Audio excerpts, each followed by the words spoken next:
Le camp qui est en face de moi a utilisé tous les coups bas pour empêcher la CENI de faire son travail. Aujourd'hui, il devrait avoir même honte. Les gens de FCC devraient avoir honte de continuer à mener le peuple dans leur vision parce que tout est clair que le peuple n'est pas avec eux. Parce... Le zapping de Ici Direct. Puisque lorsque nous payons le transport hier à 250 francs en 2019 et aujourd'hui nous le payons à 1000 francs, parfois 1500 francs, eux ont des véhicules climatisés. Alors, la préoccupation de l'opposition aujourd'hui, c'est que les élections que l'on veut donner au peuple congolais, qu'est-ce qui doit être fait que ce soit des vraies élections. Nous avons indiqué le fait selon le fait qui est que la CENI telle qu'elle est composée, elle appartient à l'union sacrée. C'est comme si nous allons à un match où l'arbitre est le préparateur physique de l'équipe adverse. Le zapping de Ici Direct. Cher ami, je vous ai demandé d'être concentré. S'il vous plaît. Avec Corneille Nanga, l'UDPS avait un représentant au sein de la CENI, qui était le rapporteur Kalamba. Soyez concentrés. Aujourd'hui, aucun parti de l'opposition ne peut vous dire qu'il a un membre qui est représenté au sein de cette CENI. Il a parlé des instances. Moi, je ne vais pas vous parler d'instances. Je vais vous parler de l'institution président de la République. Heureusement que vous avez avoué que la désignation de Denis Kadima a fait couler beaucoup d'encre. Je vous rappelle. Mais c'est ce que vous continuez à faire. Le président de la République. Vous n'avez pas d'argument même quand vous faites couler l'encre de la population. Mais vous discrédit sur la scène. Vous n'avez pas d'argument. Je vous rappelle que le président de la République. Ici Direct, magazine de débat et analyse, revenant sur l'essentiel de l'actualité de la semaine en RDC et sur les continents. Diffusé en direct, l'émission reçoit chaque 18h les acteurs politiques, société civile, décideurs, opérateurs économiques et experts de tous bords. Ici Direct, ici, toutes les voix sont entendues du lundi au vendredi à 18h juste.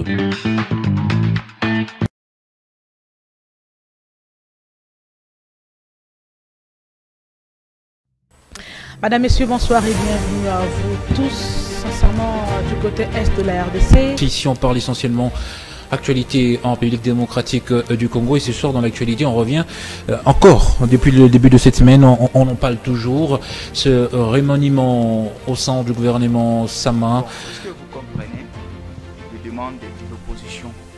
Non mais je ne comprends rien du tout parce que même vous n'y comprenez rien du tout. Non, moi, alors compris. rien. Non. La tenue des élections à ce jour semble être effective. Très bien. Nous y croyons fermement.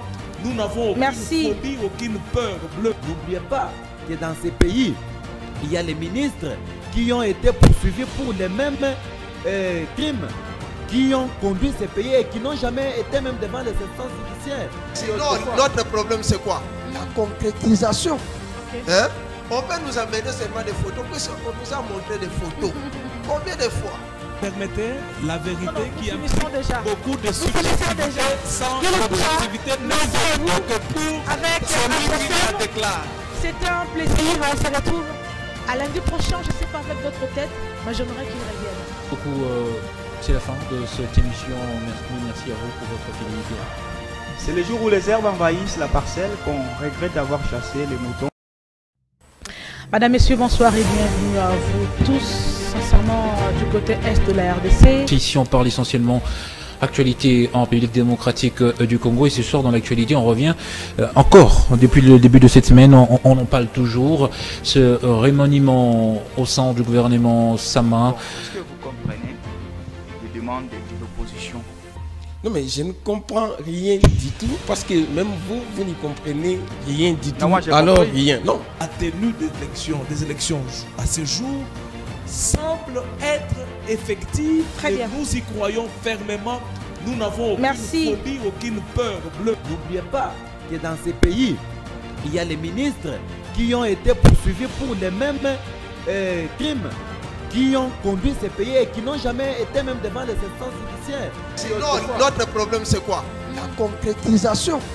Hein? On peut nous amener seulement des photos, puisqu'on nous a montré des photos. Combien de fois?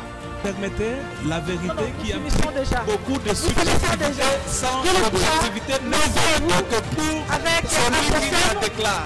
C'était un plaisir. On se retrouve à lundi prochain. Je ne sais pas avec votre tête, mais j'aimerais qu'il revienne.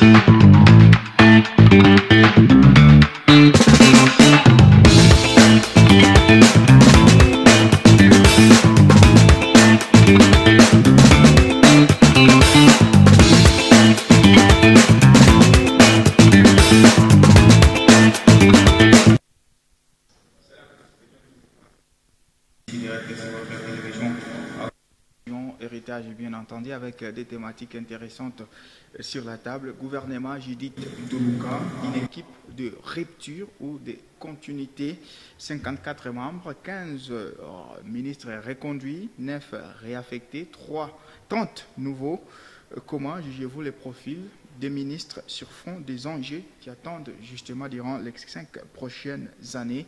Et puis avec un peu plus de temps, nous allons aussi revenir sur la question épineuse, les débats sur la durée du mandat présidentiel. Est-il défendable ou pas défendable dans un pays comme la République démocratique du Congo, naturellement ou relativement pauvre, si on peut le dire ainsi? Un mandat de 5 ans est-il suffisant pour un président de mettre en place tout simplement à sa vision? Voilà les questions qui vont guider ce numéro du CIDirect. Mesdames et messieurs, vous avez le programme, nous avons les micros. Bienvenue à toutes et à tous.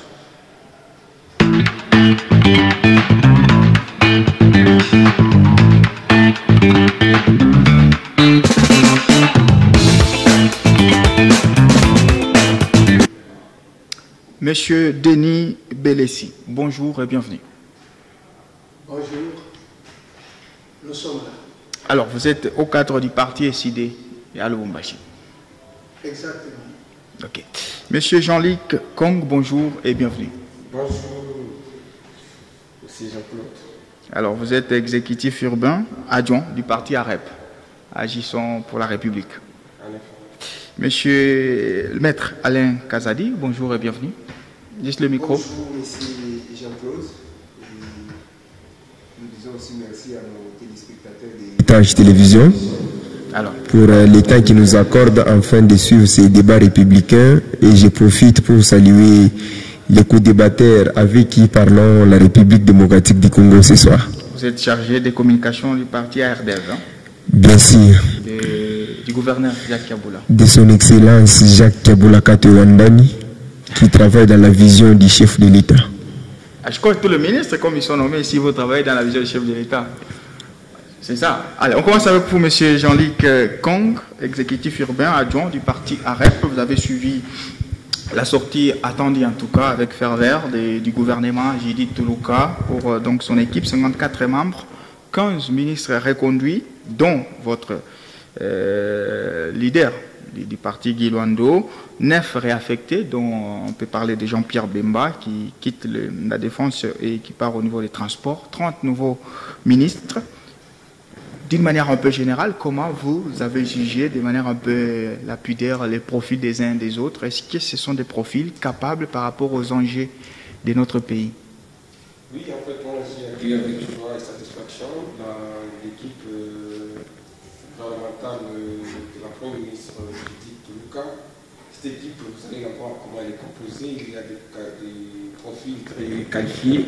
Vous avez des personnes comme Maître Guy Luando. Vous avez des personnes comme Madame Ngaloula Raïssa, qui est physicienne et membre de l'Académie royale en Belgique. Donc, ce n'est pas une. En Belgique, c'est un peu comme l'Académie française. Donc, il n'y a que des savants qui intègrent là-bas. Donc, elle est très active sur le plan de l'éducation au niveau international. Qualifiée. Vous avez les gens comme les professeurs Mokoko au ministère de l'économie, et donc personne ne nie ses compétences. Vous avez, il y a beaucoup de gens qui ont de bons profils, les nouveaux arrivants aussi. Et donc, c'est une symbiose de la compétence et de l'expérience qui a été composée par Madame Judith. Voilà. Monsieur Alain Kazadi, vous avez également la même impression de dire que c'est plus un gouvernement technique. Merci, monsieur Jean-Claude. Nous saluons la composition du gouvernement, ce qui émane de la volonté du chef de l'État, bien sûr, que nous sommes obligés peut-être de respecter. Mais en tant que scientifique et patriote, surtout, j'ai mon point de vue. Les avancées d'abord que nous avions vues, c'est qu'il y a beaucoup d'abord, nombreux qui sont partis. Ça, c'est un pas parce que la population avait demandé qu'on ait quand même de nouvelles figures dans le gouvernement. Vous savez, il n'y a pas des gens qui ont été nés pour servir la République dès leur naissance jusqu'à leur mort. C'est notre République démocratique du Congo. Nous avons, nous tous, quand même une contribution que nous devions faire. À mon avis, il y a encore d'autres figures qui ne fallait pas exister dans ces gouvernements ici. Ce n'est pas compréhensible que quelqu'un qui n'a pas fait preuve de certaines réalisations dans les mandats passés du chef de l'État, qu'on les trouve encore dans ces gouvernements de Mme Judith. Si ça ne dépendait que de moi, il fallait qu'on ait d'abord des nouvelles figures dans les gouvernements. Il fallait avoir les 54 ministres de nouvelles personnes qui viennent. Ou s'il fallait reconduire certaines, on devrait se baser de leurs réalisations qu'ils ont fait. Et d'ailleurs, même parmi les gens qui sont partis, je ne suis pas de son parti politique, mais il y a quelqu'un comme le professeur Tony Mwaba. Hormis que je sois acteur politique, je suis dans le domaine de l'éducation comme promoteur d'une école. Je vois les réformes que Tony Mwaba a amenées au niveau de l'enseignement primaire. Vous voyez, malheureusement, ça a été dans les choix du président de la République afin qu'il puisse partir. Et on fait confiance à celui qui récupère aujourd'hui l'enseignement. On respecte la... Elle est de l'Académie royale. Très compétente. Voilà, on respecte... C'est un secteur à défi. Hein. Voilà, il y a beaucoup de défis aujourd'hui avec notre secteur d'enseignement. Ça, je vous parle parce que je suis dans les domaines où, en tant qu'entrepreneur, je sais les réalités qui sont dans ce domaine. Ça demande encore les gens qui apportent vraiment des technicités et des compétences. Mais sinon, il y a certains ministres au niveau des réaffectations... Je n'ai pas trouvé, je m'incline devant la décision du chef de l'État, c'est comme ça nous on est éduqués à l'Union sacrée. Mais si ça dépendait que de moi, il y a certains ministres qui sont réaffectés, qui nécessairement, il fallait les mettre en ménopause, il fallait les faire partir du gouvernement et mettre de nouvelles compétences. Ce sont des alliés importants par moment. Monsieur Denis Belessi, votre sentiment après la sortie de ces gouvernements, certes vous êtes opposant, mais quand vous regardez le figure des uns et des autres, vous dites, enfin, le mandat de M. Félix Tshisekedi peut décoller. Bon, en fait, je ne connais pas tout le monde, je n'ai pas étudié avec tout le monde. Les titres académiques, on a déjà présenté à beaucoup de personnes. Il y a une période ici en RDC, on attendait les professeurs Magui Moulumba et Moulumba Lokoji de la Banque mondiale. Donc, il viendra relancer ce pays. Mais quand il est arrivé, on a continué toujours avec les mêmes problèmes. Ce n'est pas seulement les diplômes qui comptent. Oh, Madame Araïssa vient. Oui, les profils, les perspectives et donc c'est bien. Mais on attend les résultats. On attend les résultats. Puis la RDC, c'est un pays de risques aussi. Vous pouvez venir avec toute l'intelligence, on vous étouffe. Oui, c'est à part ce gouvernement, il y a aussi un autre gouvernement qu'on appelle le gouvernement parallèle qui va étouffer ce gouvernement. Lesquels? Dans ce pays? Non, c'est dans les habitudes de ces pays. Donc, si vous pouvez expliciter, c'est quoi un gouvernement parallèle? Non, vous avez ce gouvernement, mais il y a d'autres personnes qui font la loi là-bas. Qui font la loi. Et il y a aussi, la dame Judith a des dangers permanents qui les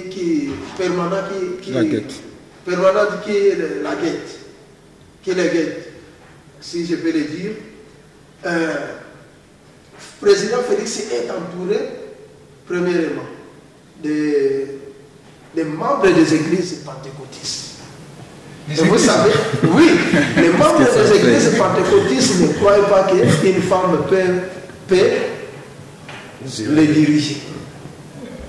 Deuxièmement, vous savez sociologiquement avec le comportement des Kassaïens, Donc Félix est le président. Ce sont des stéréotypes, ça. Mais ce sont des stéréotypes. Non, mais c'est des stéréotypes. Des stéréotypes. Non, ce sont des stéréotypes. Non, on va retirer. On va juste retirer. Ce sont les aspects sociologiques. Non, on va juste retirer. Est-ce que c'est scientifiquement prouvé? Non, c'est pas prouvé, mais c'est Denis. Anthropologique et scientifique. Non, on va juste retirer. Je vous dis la vérité. Et ces gens-là ne croient pas à une femme.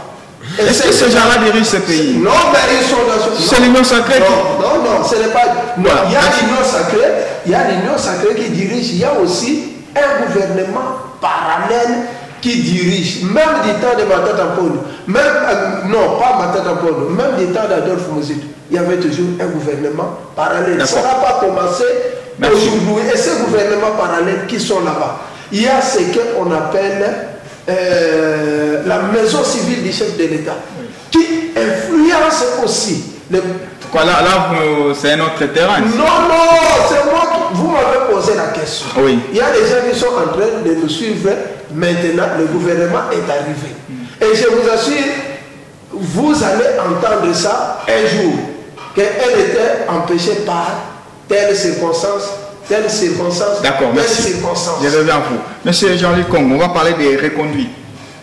Monsieur Alain Kazadi a remis quand même encore certaines figures qui reviennent, disant qu'il fallait d'abord tenir compte de leurs œuvres, d'où ils viennent. Qu'est-ce qui justifie les 15 reconduits aujourd'hui, alors qu'on parle quand même d'un gouvernement Samadé qui aurait échoué? Eh bien, ce qui justifie ces reconduits, c'est qui pourrait justifier. Oui. Je parlais bien des profils qui ont réussi. Vous vous rappellerez bien de l'émission précédente où on avait posé la question sur des personnes ou des profils qui pouvaient être reconduits. Vous vous rendrez compte que tous que j'avais cités sont revenus. Et ces gens-là ne sont pas revenus parce que leur tête plaît au chef de l'État, c'est parce qu'ils ont prouvé de quoi ils étaient capables dans le portefeuille qu'ils géraient. Et pour les autres, vous vous rendrez compte que soit les portefeuilles ont été amoindris, soit ils ont été réaffectés dans d'autres secteurs. Et donc le chef est entouré par les gens qui étudient, qui font l'étude sur les profils des gens. Donc, si on part du constat selon lequel le gouvernement Samadé a échoué, normalement c'est toute l'équipe qui devait s'effondrer. Eh bien, moi je vais poser la question. Sur quelle base vous allez conclure que Samadé aurait échoué, puisque un gouvernement se juge sur base des résultats. Et les résultats, c'est en rapport avec son programme présenté.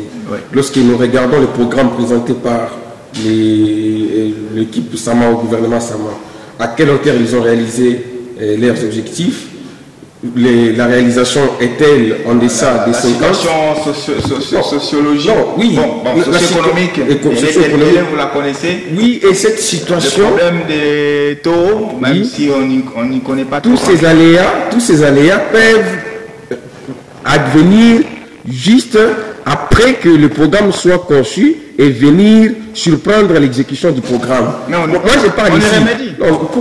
Pour être rationnel, je dis, on juge quelqu'un sur base de ce qu'il a promis. J'ai promis de construire 10 ponts. J'en ai construit 2. Ça veut dire j'ai échoué. J'ai promis de construire 4000 km. J'en ai fait que 500. J'ai échoué. Mais si j'en ai fait 2500 sur 4000, est-ce que j'ai échoué? Je suis moyennement compétent. Donc je veux dire ici, il faut avoir je n'exige personne. Il est bon pour nous tous d'avoir un langage un peu modéré pour dire que non, peut-être les résultats des Samadé pouvaient être meilleurs que ceux qu'ils nous ont produits, mais on ne dit pas qu'ils ont échoué. Bien sûr que les résultats ont été modestes. Lorsque vous regardez les gens qui ont été reconduits dans leur portefeuille du passé, prenez les cas de Patrick Mouyaya. N'a-t-il pas produit? Vous êtes de la presse, c'est votre autorité. Moi, je ne juge pas. Non, vous ne jugez pas. Voilà, oui. Et donc, vous avez quand même des références. Et vous avez, par exemple, Maître Guy Londomboyo. Je vous avais cité ici. Il a apporté des réformes structurelles au sein de son ministère. Il était au niveau de l'aménagement du territoire. Ministre d'État, ministre de l'aménagement du territoire. Dans lesquels ministères il a apporté des réformes structurelles. Et de ces réformes-là découleront des bons résultats dans ce ministère. Et je voudrais rappeler ici que les réformes structurelles ne produisent pas de résultats en moins d'une année. Ce sont des réformes à long terme. Et donc, moi, je suis tout à fait d'accord avec les choix du chef de l'État. Et surtout, il y a des profils pour lesquels moi, je me battrai pour défendre ces profils-là. Par exemple, Maître Guilandongoyo, par exemple, Excellence Patrick Mouyaya, vous avez par exemple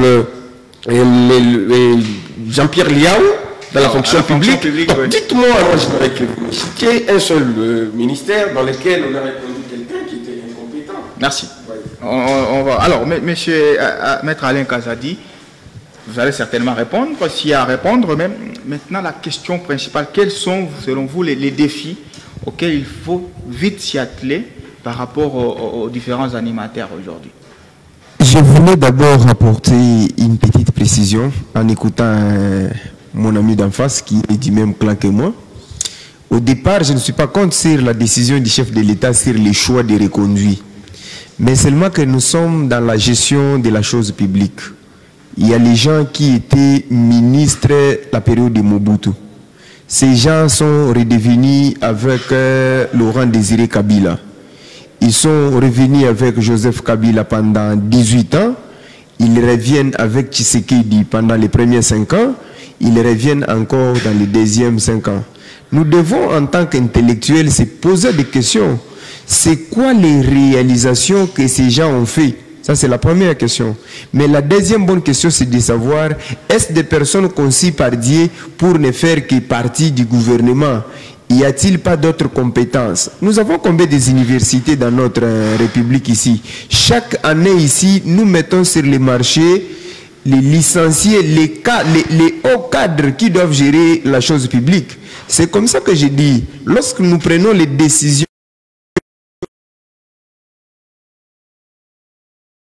salvatrices, ça signifie, on s'est dit, tout ce qui... Et puis si vous regardez ces gens là-bas, vous allez regarder en amont qui ont été élus députés. Vous regardez qu'ils sont sénateurs. En plus, encore, ils sont ministres. Vous comprenez un peu l'enjeu que nous avions dans ce pays. Bien que je sois membre de l'Union sacrée, la différence, c'est que je ne m'incline pas à tout ce qui s'est fait. Je ne veux pas insulter tous les sacrifices que mon père a fait pour que j'aille à l'université, afin que je puisse réfléchir. Je réfléchis en tant que scientifique, je me dis, je m'incline devant la décision, mais le président de la République devait prendre aussi des décisions fortes, de dire, est-ce qu'au sein de tel parti, il y a que Jean-Pierre Mbemba? Je ne suis pas contre le sénateur Jean-Pierre Mbemba, je ne suis pas contre les gens des MLC, mais est-ce que c'est l'unique potentiel qu'on devrait avoir? On parle de l'honorable Bazaïba qui revient encore et qui garde le même ministère de l'Environnement. La question, c'est à nous d'évaluer, de regarder. Il a été ministre au niveau de l'Environnement. C'est quoi les réformes qu'il aurait apportées pendant 5 ans? Lorsque vous parlez maintenant, la question c'était au niveau des défis qu'il faut relever. La question c'était aux défis qu'il faut relever. Je pense que ce pays ici, c'est encore un chantier. Les pays entiers, c'est encore un chantier. Les défis sont énormes. La première chose qu'un gouvernement puisse donner à la population, c'est d'abord la sécurité. Je pense que le premier défi, nous avons la partie est de notre pays qui est aujourd'hui sous menace par le Rwanda. Le président de la République, lorsqu'il prête serment, il est le garant de bon fonctionnement et il a dans sa poche, il a dans ses attributions la mission de l'intégrité territoriale. Ça signifie qu'il a trouvé ce pays avec autant de kilomètres carrés. Il doit faire tout ce qu'il doit faire comme effort afin qu'il puisse protéger d'abord notre intégrité territoriale. La première chose, c'est la sécurité. Mais la deuxième chose, messieurs les journalistes, c'est le social. Vous savez, nous avons un peuple qui ne nous demande pas les métros. Nous avons un peuple qui ne nous demande pas les iPhones. Nous avons juste un peuple qui nous demande à manger, qui nous demande les routes, qui nous demande d'avoir de l'eau et qui nous demande d'avoir l'électricité. Je pense que les deux là, le social et la sécurité, devrait être primordial pour cette équipe de Madame Judith et je continue à faire confiance dans cette équipe et je suis rassuré qu'ils feront un travail de qualité. Voilà, M. Denis Belessi, quels sont les défis en tant qu'opposant? Vous vous dites, voilà, on sait que les diplômes ne valent presque rien dans la gestion du pays et tout. Quels sont selon vous les dossiers chauds auxquels Madame Judith Toulouk et son équipe devaient s'atteler pour avoir des résultats escomptés? Oui, la RDC a deux insécurités d'abord. Ok. Nous avons la guerre que nous connaissons partout, l'insécurité dans toutes les villes, non seulement à l'est de la RS, on tue les gens. Donc à Lubumbashi, il y a insécurité. Oui, mais on tue. Pourquoi les gens dorment à 20h, à 19h? Puisque si vous sortez, pour rentrer à la maison, c'est tout un problème. Si à 21h, vous n'êtes pas arrivé à la maison, mais vous allez recevoir les coups de fil. On vous charge à la maison. Donc, mais dans l'État, les gens pouvaient sortir aussi et rentrer à 3h du matin, 0h. L'insécurité est partout. Si on vous pose la question, combien d'argent qui sont au gouvernement, au gouvernorat là-bas pour l'insécurité, c'est presque même un tiers du budget. Rien que pour l'insécurité, chaque jour les policiers doivent veiller dans tous les coins et les militaires. C'est-à-dire nous sommes dans l'insécurité. Et l'insécurité alimentaire. Okay. Comment dans un pays riche en eau et forêt, les gens dorment affamés? Si on pose la question de Lubumbashi ici, dans toutes les familles, si c'est 2 millions de familles, combien de personnes qui ont mangé? Vous n'allez pas arriver même à 500. J'ai dénuméré. Mais je vous assure, bon, rappelons que vous êtes scientifique, hein? Il y a mangé et mangé. Ah, okay. Hein? Il y a mangé et mangé. Il y a des personnes qui dorment affamées, ils savent où manger, trouver à manger. Est-ce que pour donner même à manger à la population, c'est difficile? Ce n'est pas difficile. Ce n'est pas difficile. Donner à manger. Quitter l'injustice sociale. Vous savez quand on dit, oh, il y a où à réformer la fonction publique. La fonction publique, ainsi de suite. Mais lorsque vous faites les tours là-bas, vous verrez que les LI, il y a des gens qui ont déjà fait 20 ans là-bas, qui ne sont pas embauchés. Ils sont là 20 ans, LI. Ils sont dans toutes les entreprises publiques ici. Mais qui on nomme? On prend les gens dans leur village. On nomme ces gens-là à la place de ceux qui sont là-bas depuis longtemps. Et le salaire, quand on dit le salaire, est-ce qu'au Congo il y a un salaire décent? Il n'y a pas un salaire décent. Je verrai la dame Judith. La dame Judith a travaillé avec Mokoko Samba. Quand Mokoko Samba était le ministre du budget, Mokoko Samba avait dit qu'en réalité, le dernier salaire des Congolais, c'est $300. On verra. Comme madame Judith est première ministre et Mokoko est ministre de l'économie, comment la dernière personne, la dernière se va toucher $300. C'est ça que nous attendons. Merci, monsieur Jean-Luc Kong. Voilà, selon vous, quels sont les dossiers chauds auxquels les ministres ou les ministres nommés doivent vite s'y atteler? Les dossiers chauds, nous les savons tous, les problèmes auxquels le pays est confronté, notamment les problèmes de l'Est, avec la problématique des M23. Nous savons que le chef de l'État est beaucoup plus attendu sur les terrains diplomatiques.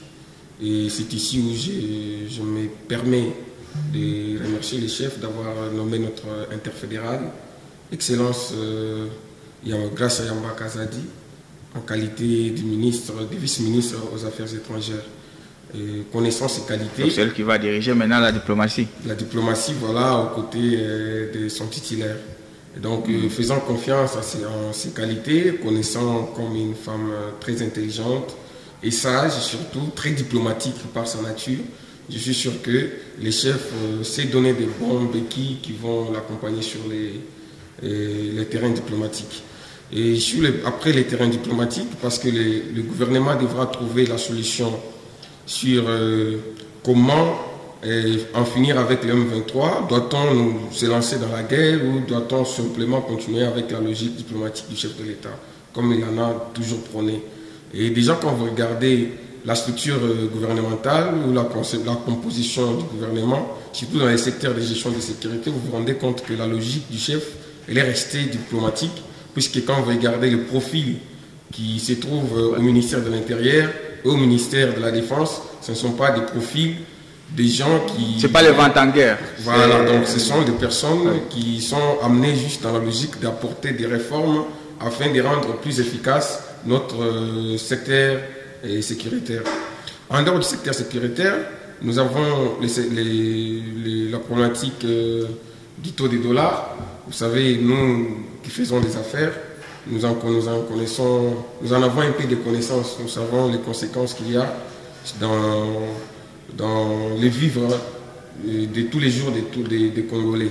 Et donc le gouvernement Toulouka devra apporter des solutions sur les. Il y a quand même Vital Kamerhe qui vient de là, qui a promis quand même qu'il allait faire quelque chose au finish. Non. Pourquoi ceci dit? Déjà j'ai toujours dit que c'était plutôt les bruits des gens sur les réseaux sociaux, parce que Vital Kamerhe est le connaissant, très intelligent, il ne pouvait pas s'attarder à dire une telle chose parce qu'il n'est pas dans les responsabilités ou dans... il n'est pas dans les responsabilités du ministère de l'économie de ramener les taux d'échange à 1000 ou à 2000 francs. Ouais. Non, c'est là. Et puis les taux d'échange, ça ne se ramène pas, ça ne se rabaisse pas, ça ne se réduit pas dans 2-3 mois par baguette magique. Non, il faut des réformes, en tout cas importantes, dans les secteurs d'import-export, des réformes importantes dans les secteurs des finances, pour parvenir à contrôler la masse monétaire sur le marché et savoir combien nous importons, combien nous exportons, combien des dollars nous amenons à l'extérieur et combien l'extérieur nous ramène. Donc tout ça, ça ne peut pas se régler dans une année. Surtout en sachant bien que Vital Kamerhe a intégré l'équipe gouvernementale, je crois que c'était presque à 8 mois de la fin du mandat. Et donc, c'était hasardé pour lui de dire une telle chose, mais il ne l'a jamais dit. C'était plutôt les gens qui lui ont mis les mots dans la bouche. Et donc, en dehors de la problématique du taux des dollars, il y a la problématique, de la consolidation des acquis. C'est-à-dire quand vous avez des réformes comme la réforme de l'éducation nationale, et c'est ici où je salue, et je réinsiste, la dame, moi j'ai confiance en son profil et je réponds à Papa Denis en lui disant les diplômes sont une présomption de connaissances. Et surtout que après l'avoir eu, nous avons eu un parcours professionnel qui plaide en notre faveur. Et donc moi je crois dans les capacités de madame de pouvoir apporter ou consolider la réforme sur la gratuité de l'enseignement. Et donc, il y a une panoplie de réformes qui doivent faire que le programme présenté par le chef de l'État puisse réussir, notamment la création d'emplois et la création surtout de la classe moyenne. La création de la classe moyenne. Voilà, on va dépasser à une automatique. Juste sur le ministère de la Défense, on attendait quand même avec pompe quand M. Jean-Pierre Bemba a été nommé. Maintenant, aujourd'hui, qu'il soit réaffecté, peut-on parler d'une sanction? Je ne dirais pas qu'on parle d'une sanction, parce que le ministère auquel occupe Jean-Pierre Bemba aujourd'hui, c'est un grand ministère. Il est vice-ministre. Donc c'est un ministère d'État d'abord, vice-premier ministre voulais-je dire. Donc ce n'est pas une sanction, mais peut-être là je pourrais parler le même langage avec les gens de l'opposition. Le problème, ce n'est pas les diplômes. Le problème, ce n'est pas les individus des fois. Parce que quand Jean-Pierre Bemba est venu, les gens ont fait confiance qu'il était vice-président. J'ajoute même, les gens ont compris qu'il était ancien rebelle. Les gens ont compris qu'il avait la maîtrise peut-être du département militaire. Et il pouvait quand même faire quelque chose qui pouvait à la limite pousser. Mais il s'est rendu compte lui-même sur le terrain qui n'était pas la pièce maîtresse attendue. Mais nous ne pouvons pas dire qu'il a passé du tourisme au ministère de la Défense. Il a fait quand même certaines réformes aujourd'hui. Il a quand même ramené notre armée d'un niveau X à un autre niveau. Aujourd'hui, je pense que le problème de la sécurité, ce n'est pas le problème d'un seul individu. Ça doit être un problème du pays. Le président est plus orienté vers les aspects diplomatiques. C'est parmi les solutions lorsque le pays est en guerre. Vous pouvez aller sur l'aspect diplomatique, mais à la limite, nous devons nous poser des questions. Soit nous sommes souriés, soit on ne l'est pas. Parce que l'attaque du Rwanda, c'est depuis jadis. Il l'a fait avec Joseph Kabila. Nous avions utilisé des diplomatiques qui n'ont pas donné des solutions. Il continue à le faire encore. Il faut se poser maintenant des questions pour dire qu'est-ce qui nous manque pour que nous puissions réagir. C'est ça des vraies questions qu'il faut mener. La réaction, vous voyez la guerre. Non, il faut se poser des questions parce que nous n'avions que deux choix. Oui. Les premières choses, nous avions la négociation diplomatique. Mais lorsque, monsieur le journaliste, vous mettez 18 ans à négocier avec quelqu'un qui est en train de tuer le peuple, on parle de 18 millions de morts, on parle de 11 millions, c'est 1 million. Donc 6 chiffres. Un pays qui entre dans ces pays plus de 80 fois, qui continue à vous menacer. Nous changeons de personnes. À la limite, nous devons nous asseoir. On se dit, mais est-ce qu'on est sérieux d'abord nous-mêmes? Ou soit on livre la guerre, on se prononce directement, on se dit, entre nous et le Rwanda, on coupe d'abord les relations bilatérales. Parce que si la voie de diplomatie, on a changé de ministres et de ministres, de ministres et de ministres. Jusque-là, ça ne produit pas. Et quand vous regardez Paul Kagame qui est en face de nous, vous sentez qu'il n'est même pas prêt à négocier avec vous. Il s'entête. Soit, c'est nous le problème. Même si on enlevait aujourd'hui celui qui a la défense aujourd'hui, nous lui accordons encore une grande marge de manœuvre et lui souhaitons plein succès afin qu'il puisse réussir. Mais je pense que ce n'est pas au ministre de prendre des décisions très adéquates.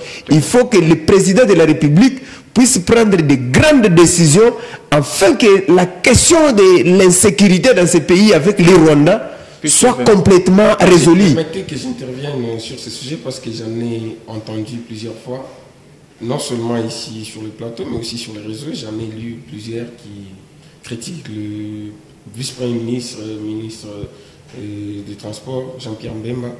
En fait, je crois que nous l'avons entendu sur un autre terrain que les terrains sur lesquels nous devrions l'attendre. Les gens s'attendaient à ce que le VPN, lorsqu'il va arriver, qu'il puisse tout brûler, puisqu'il a un passé rebelle, voilà. Non, mais pourtant, le monsieur Jean-Pierre Mbemba était arrivé avec son agenda, et je crois qu'il est arrivé au bout de son agenda. Aujourd'hui, les comportements de nos forces armées sur le terrain prouve qu'il a apporté un peu de discipline au sein de l'appareil sécuritaire. En dehors de cela, il y a aussi le fait aujourd'hui la guerre aujourd'hui n'est pas un problème du nombre ou de la grandeur du pays, de la dimension du pays, non. La guerre c'est autre chose. Et le terrain sur lequel le chef de l'État nous amène, moi j'ai plein confiance. Je reviens pour vous poser cette question. Monsieur Denis Belessi, changement, il a parlé des nouveaux profils dans l'appareil, dans les systèmes sécuritaires. On peut parler défense, affaires étrangères, et même intérieur. Monsieur Tshisekedi a changé carrément les 3 ministères en y mettant d'autres profils. Vous pensez que c'est reconnaître un tout petit peu l'échec de son premier quinquennat dans ce secteur-là pour peut-être insuffler un nouveau vent? Mais exactement, on juge d'abord un État à partir des ministères de Régalion. Oui. Et tous les ministères là ont failli. Vous voyez l'intérieur. Donc la sécurité n'est pas dans ces pays. Et vous prenez le ministère des Finances. Chaque jour, on parlait de détournement en termes de millions de dollars. Et la défense aussi. Est-ce qu'on met d'abord les moyens? Oui, c'est pour gagner la guerre, il faut des moyens logistiques et des moyens financiers. Ils disposent de combien de millions de dollars pour gagner cette situation de l'Est? Et à tout moment, on espérait... Quand M. Alain Kazadi parlait, vous bougiez la tête. Moi, je vous disais, cette fois ici, j'ai dit, on ne gagne jamais la guerre avec les organismes.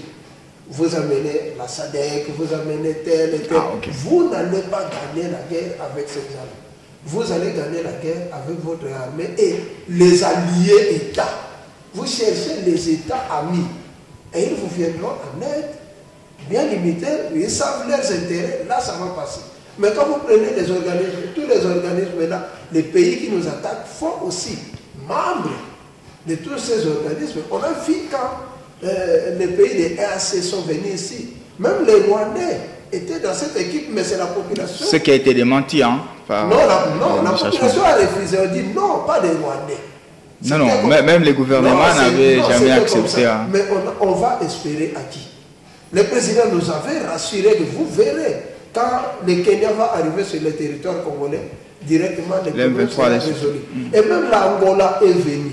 On a appelé tous les organismes, donc la RDC fait membre, on n'a rien gagné. Merci. Alors, M. Jean-Luc, il vous reste 1 minute juste pour répondre à cette question. Est-ce qu'en changeant les animateurs dans ces systèmes sécuritaires, défense, affaires étrangères, intérieures, ça peut reconnaître l'échec d'avant? Non, pas reconnaître l'échec d'avant, c'est plutôt peut-être le fait d'admettre que ce qui était, ils sont arrivés, ils ont réalisé ce qu'ils devraient faire et qu'ils sont arrivés au bout de leur œuvre. Il fallait peut-être aller dans une autre logique et c'est ainsi qu'on place notre profil. Donc moi, je crois que le chef de l'État est assez lucide dans le choix des animateurs de ces 3 ministères qui lui sont attachés d'ailleurs, parce que les 3 ministères viennent dans les domaines privés du chef de l'État. C'est ça. Donc, il n'est pas assez bête pour...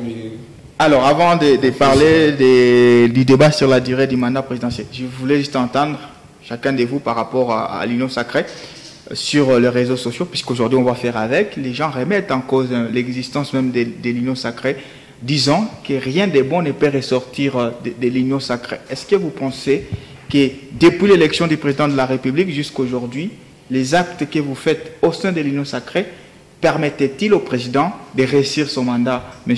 Alain Kazadi? Merci, messieurs les journalistes, pour la question que vous nous posez.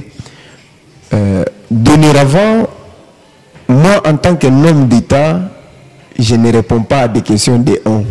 Mais comme c'est une question qui vient de vous, je peux quand même donner un commentaire. Cette question maintenant. Vous savez, notre constitution garantit la liberté d'expression, de pensée et d'opinion.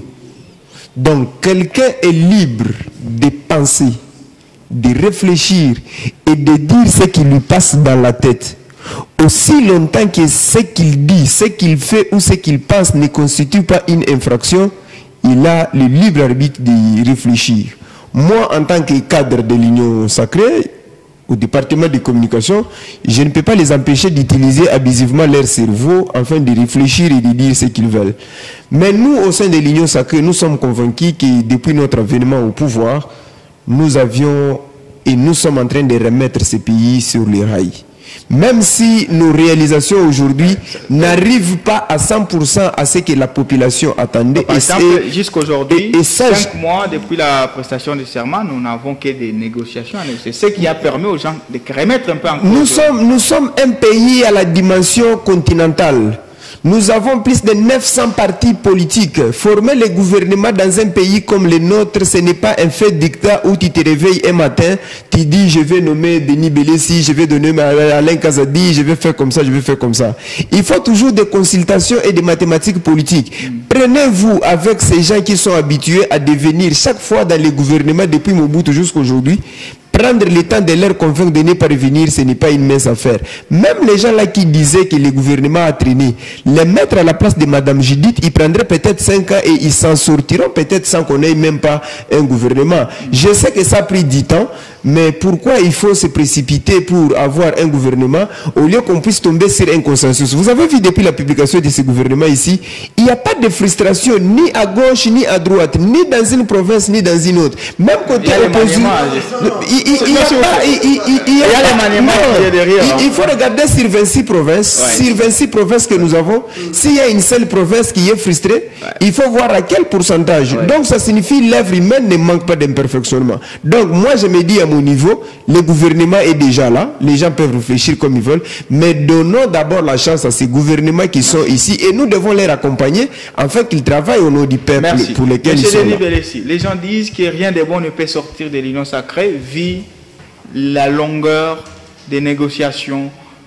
C'était rigué en fait. Vous pensez aussi la même chose? Dans mes expériences, je n'ai jamais vu un président qui a échoué dans son premier mandat réussir le deuxième mandat. C'est là où j'ai des doutes d'abord. Donc c'est le cas? Si tu fais que je ne crois pas que c'est ce deuxième mandat les Congolais vont se juger. Vous savez, dans la vie, l'héritage, c'est un mauvais signe. Lorsque vous faites quelque chose, ça commence à retard. En tout cas, sachez bien, en termes de pourcentage, vous avez déjà perdu même 60% des chances. Et même Madame, j'ai dit telle qu'elle est là, elle était déconcentrée, parce que les jours passaient, tout ça. Mais lorsque M. Alain dit que toutes les provinces sont représentées, mais non, il y a des spécialistes en géopolitique et géostratégique qui nous font publier des listes aux réseaux sociaux et on étudie ça, on dit 54 ministres, mais 32 des mêmes coins géographiques que les présidents de la République. Et vous allez voir aussi, là, c'est moi qui ajoute. J'ai comme l'impression que vous avez le problème avec les gens du coin du président, M. Denis Belessi. On va éviter. Dans les entreprises publiques, vous verrez que la moitié des mandataires viendront d'un même coin que le président. Ça c'est le procès d'intention. Ça s'appelle procès d'intention, M. Denis Belessi. C'est le procès d'intention. De l'année passée, nous avons cette expérience depuis l'année passée. Toutes les nominations. On a les entreprises publiques ici en province qui sont animées par les fils de tiroirs. Est-ce que l'AMIBA peut être dirigée par une autre personne? Mais la GECAMINE. Ça ne viendra pas. La GECAMINE. Non, mais la GECAMINE, c'est la diversité des provinces. C'est la diversité. Si vous partez à la SNCC, c'est la diversité, mais il n'y a pas d'entreprise de 100 Kassai. Non, en tout cas, ça. Vous comprenez que M. Belessi a un problème avec un point de la République, monsieur le journaliste. Non. Là, vous retirez. Hein. Non, c'est non. On va retirer ça. On va retirer. Nous sommes contre cette histoire. Voilà, monsieur Jean-Luc Kong. On doit combattre cette histoire. Que répondez-vous à ce qui pense que rien de bon ne peut sortir de l'Union sacrée aujourd'hui? Je veux dire que c'est plutôt des critiques vides de contenu. Déjà, vous savez que je vais poser la question à Papa Denis qui a plus d'expérience politique que moi. Depuis la Troisième République, vous pouvez me citer un gouvernement qui est sorti avant 4 mois. Il n'y en a pas. Le premier gouvernement de Félix est sorti au mois d'août. C'est plutôt, moi je me rends compte que les gens sont devenus plus pressés. Et je comprends, c'est dû aussi à la situation du pays. Et donc il n'y a pas eu de retard, nous sommes restés dans la logique constitutionnelle et dans le temps, selon la tradition que nous avons, la tradition institutionnelle que nous avons. Donc vous n'avez pas amélioré? Non, j'ai dit ceci. Nous avons amélioré puisque en 2019, c'est là que vous pêchiez. C'est là que vous pêchiez, papa. On va pas animer les débats, on va les laisser finir. C'est là que vous pêchiez, pourquoi? Non, attendez, oui. Non, mais c'est une alliance. Non, mais c'est une alliance. Permettez, oui. Non, alors, c'est quoi une union sacrée? Avez-vous un parti politique dénommé Union sacrée au ministère de l'Intérieur? Vous avez Union sacrée. 472 députés. Attendez, Papa Denis. Voilà, on va les laisser. Monsieur Denis, on a 1 minute pour prendre la deuxième thématique. Voilà, donc Union sacrée, c'est une plateforme composite. Chaque parti politique, je l'avais dit à l'émission passée, chaque parti politique a ses croyances, il a ses doctrines politiques, il a son programme, son projet de société. Et donc pour mettre tout le monde là d'accord, il faut d'abord harmoniser le programme gouvernemental de tous les partis politiques qui doivent donner leurs députés. Après avoir harmonisé cela, il faut maintenant composer les castings, chaque parti. Vous imaginez que c'est plus Union sacrée, c'est plus de 500 partis politiques. Il faut que chaque parti compose sa liste et que cette liste-là soit jugée par l'équipe du chef de l'État. Et donc tout cela, la mise en commun du programme quinquennal, la mise en commun de la liste, tout cela peut prendre du temps. Et nous sommes, j'insiste, nous sommes dans les temps constitutionnels pour la commission du gouvernement. Je voulais, si vous m'accordez 2 minutes, avant 1 minute, je voulais quand même rafraîchir la mémoire de mon grand frère aîné que je respecte beaucoup, Denis Belessi, qui crie aujourd'hui au tribalisme. Vous savez, il y a des choses que nous ne devons pas dire ici. Moi, j'ai toujours évité de tomber dans les débats tribaux. Mais j'ai besoin de réfléchir la mémoire de Papa Denis Belessi. Où était Papa Denis Belessi en 2011 décrié au tribalisme lorsque le président Joseph Kabila, président de la République, avec autant de dignitaires katangais, personne n'a crié. Non, s'il te plaît, moi je ne tombe pas dans ce débat. Mais je voulais seulement prendre le fait où on a connu dans ce pays ici, le président Joseph Kabila avec autant de ministres du même coin. Et ça n'a pas fait. Nous avons besoin ici, Papa Denis Belessi. On va parler de ça sur la durée du mandat présidentiel. Il y a des gens compétents. On va parler les empêcher d'être dans la gestion des choses. Monsieur Denis Belessi, je vous crois. Merci. Monsieur Denis Belessi, je commence avec vous. On a à peu près 8 minutes avant de prendre la séance carton, donc 2 minutes à chacun. Les débats sur la durée du mandat présidentiel, est-ce que ce débat-là, il est défendable ou indéfendable? Dans un pays comme la RDC, avec tous les défis dont vous avez fait allusion, sécurité, sociale, taux d'échange et tout, est-ce que 5 années, c'est suffisant pour quelqu'un, pour un président de la République, de mettre en place et de matérialiser sa vision du pays? Est-ce que 32 ans du Mobutu avait résolu tous les problèmes? Non. Est-ce que 18 ans de Kabila avait résolu tous les problèmes? Non. Est-ce que 5 ans de Félix a résolu tous les problèmes? Non. Je vous dirais qu'en Suisse, les mandats, c'est une année. Vous passez. Vous ne devenez pas président pour résoudre tous les problèmes. Vous viendrez avec un programme. Lula a résolu les problèmes en Brésil à 8 ans seulement. Premier mandat, 4 ans. Deuxième mandat, le pays est devenu émergent. Voilà. C'est la technicité. Vous pouvez venir comme ça, on vous donne un État qui est par terre, mais avec votre entourage, comme l'homme avait chanté, l'entourage est ça la Kamabé. Si vous avez un bon entourage. Oui, c'est un grand nombre de présidents dans ce monde sont des gens qui ne sont pas tellement intelligents. Dans le monde entier.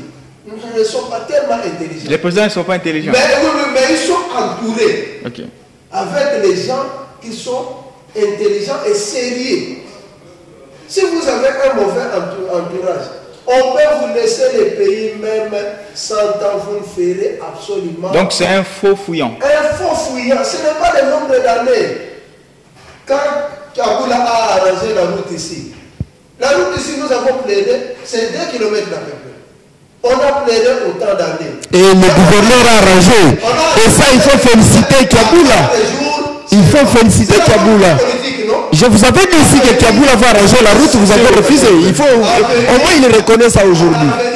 Avenue derrière le building de l'université, c'est quoi encore? Kassangoulou, bien arrangé par Kaboula. C'est bien qu'on a réduit au lieu de 9 mètres, maintenant c'est 7 mètres.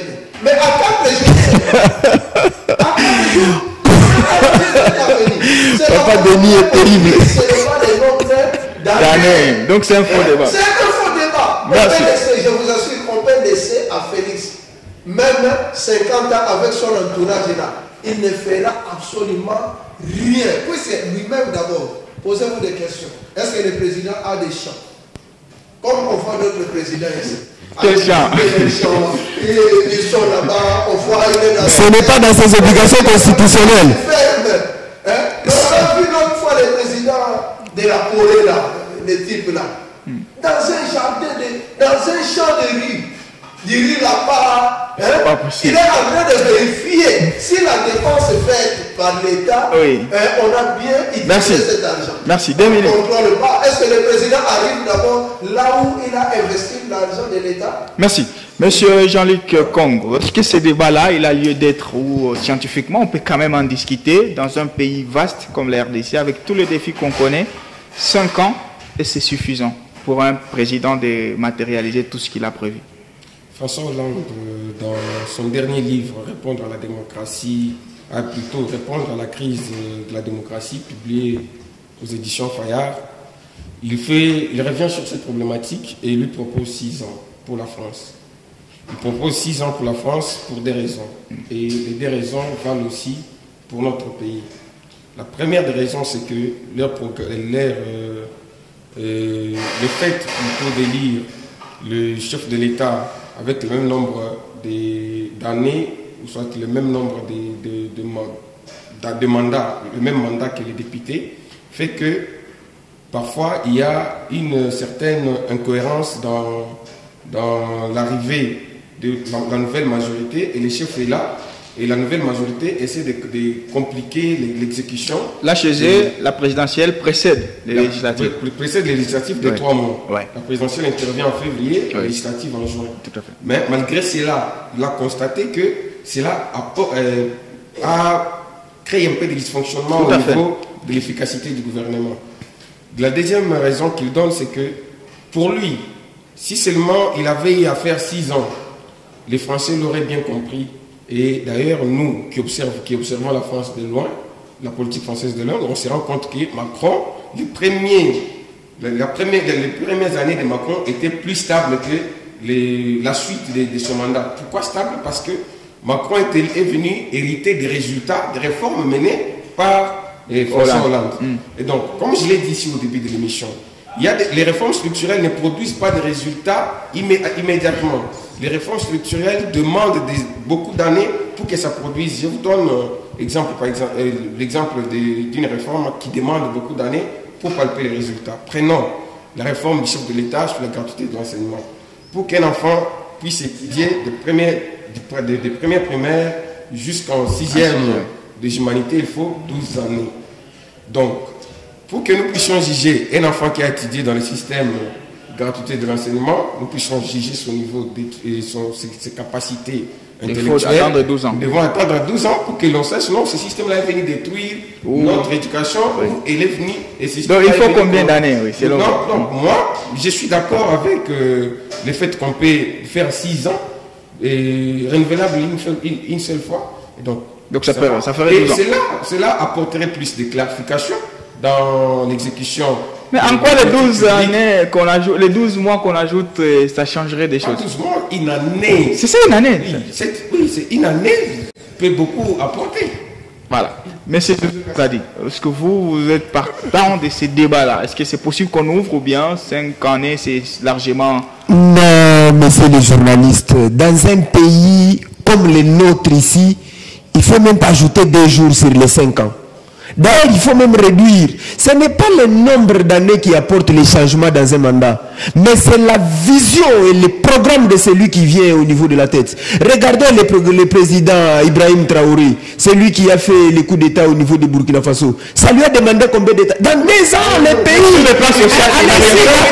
S'il te plaît. Je me permets, s'il te plaît. Parce que, non, là, vous tombez dans la propagande. Vous allez revenir. Posez-vous la question. La question sur des actions. Laissez-moi chuter, vous allez revenir. Je vous prends le président Ibrahim Traoré. Aujourd'hui, le Burkina Faso est en train de revenir. Prenez-le. S'il te plaît. Vous appris que le Burkina Faso a perdu plus d'une trentaine de soldats. À l'Union sacrée, nous avons la déontologie de respect des paroles. Vous vous comportez comme quelqu'un de la Mouka. Vous n'êtes pas de la Mouka. Apparemment, vous venez de l'opposition qu'on fait. Puisque vous êtes en train de parler d'une propagande politique de Poutine. Laissez-moi. On va prendre un deuxième cas. Le président qui vient de remplacer Macky Sall, à peine remplacé, il prête serment, il a pris de grandes décisions qui amènent des réformes aujourd'hui qui remettent le pays sur les rails. Ce pays ici, Papa Benessi a dit quelque chose que j'ai beaucoup aimé. Qu'est-ce que les 32 ans de Mobutu a fait? Qu'est-ce que les 18 ans de Kabila a fait? Compare les 18 ans de Joseph Kabila et les 3 ans de M. Laurent Désiré Kabila. Où est-ce que le pays est redevenu sur les rails? Je vous dis, ce n'est pas le nombre d'années que quelqu'un fait. M. Laurent Désiré Kabila est venu ici. Dans une semaine, nous tous, on savait qu'on ne peut pas pisser au bord de la route. Dans une semaine, nous tous, on savait que lorsque vous chiquez, vous ne pouvez pas jeter, parce que les cadocos vont vous prendre, ils vont vous chicoter. Ça a pris 5 années à Mouzé. Il est revenu avec la relance agricole, le programme aujourd'hui des services nationaux. Qui a porté cette vision là-bas? Mouzé Laurent Désiré Kabila. Il est revenu, il a coupé beaucoup de contrats. Je vous dis, messieurs les journalistes, dans un pays comme le nôtre ici, il ne faut même pas ajouter un jour de plus à un mandat. Il faut même réduire à 4. Imaginez-vous que vous ayez à la tête de ce pays un fantôme qui n'a ni vision ni programme et que vous le laissez 6 ans et il est renouvelable. Le pays aurait perdu 12 ans dans le vide. Vous imaginez? Donc moi, à mon niveau, il faut même réduire 4 ans. Si tu n'as pas fait quelque chose, on te met dehors, on dit maintenant c'est le tour d'Alain Kazadi qui est président de la République et puis le pays rentre sur les rails. Voilà, merci messieurs. On va finir par la séance carton.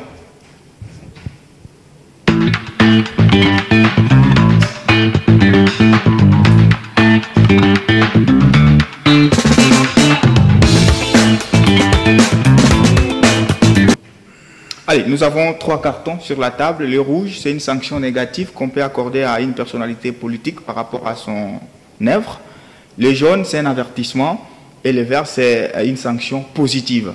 Alors, vous choisissez un carton et vous l'adressez à une personnalité politique du choix. On commence avec M. Denis Belessi qui maîtrise bien les règles du jeu.